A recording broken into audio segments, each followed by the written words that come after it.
Hello everyone, আমি পূর্ণিমা ব্লগে আপনাদের সবাইকে ওয়েলকাম। আজ রান্না করব কাতলা কালিয়া। তো কাতলা কালিয়ার জন্য দেখো কাতলা মাছগুলো একটু বড় বড়ই পিস আছে। এগুলোকে আমি ভালো করে ধুয়ে আমি হলুদ আর নুন মাখিয়ে রেখে দিয়েছি প্রায় 15 মিনিট ধরে।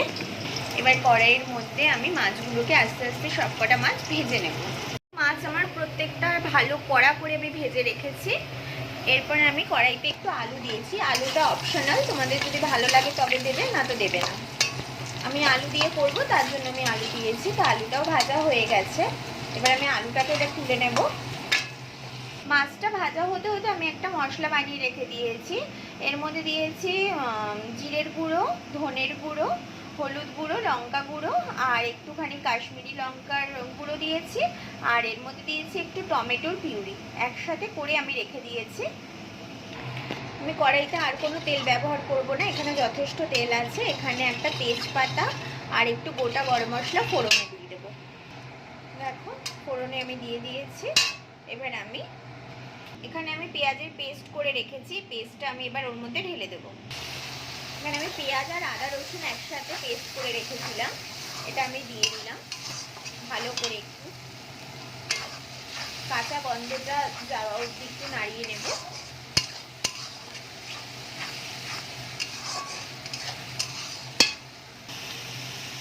দেখো একটু একটু দেখো তেল বেরিয়ে এসছে, তো কাঁচা গন্ধটাও চলে গেছে। এবার আমি এই পেস্টটা যে বানিয়ে রেখেছিলাম সেটা আমি দিয়ে দেবো।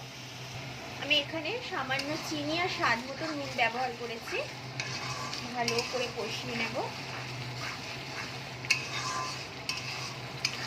তেল যতক্ষণ না বেরোচ্ছে ততক্ষণ আমাকে কষাতে হবে।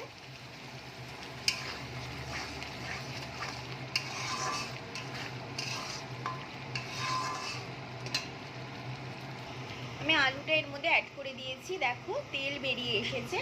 আমি এখানে একটা দই আর একটু জল মিশিয়ে একটা মিশ্রণ বানিয়ে রেখেছি, সেটা আমি এর মধ্যে দিয়ে দেবো আর একটু ভালো করে নেড়ে দেবো। দেখো কতটা তেল বেরিয়ে গেছে। এবার আমি এর মধ্যে জল দিয়ে দেব। জল দেওয়া হয়ে গেছে। এবার আমি মাছগুলোকে এক এক করে ছেড়ে দেব। দেখো মাছগুলো এক এক করে ছেড়ে দিয়েছি। এবার আমি ঢাকা দিয়ে দেবো আর নামানোর আগে ঘি আর একটু গরম মশলা দিয়ে নামিয়ে নেব। ঢাকাটা তুলছি। আমি এই পর্যায়ে না গরম মশলাটা এখন দিয়ে দিয়েছি। আর আমি ঘিটা শুধু মাছের ঝোলটা একটু কমলে পরে তারপরে আমি ঘিটা ছড়িয়ে দেবো, মানে গ্যাসটা অফ করে। তো মাছটা এখনো হবে, ঝোলটা এখনো শুকোয়নি।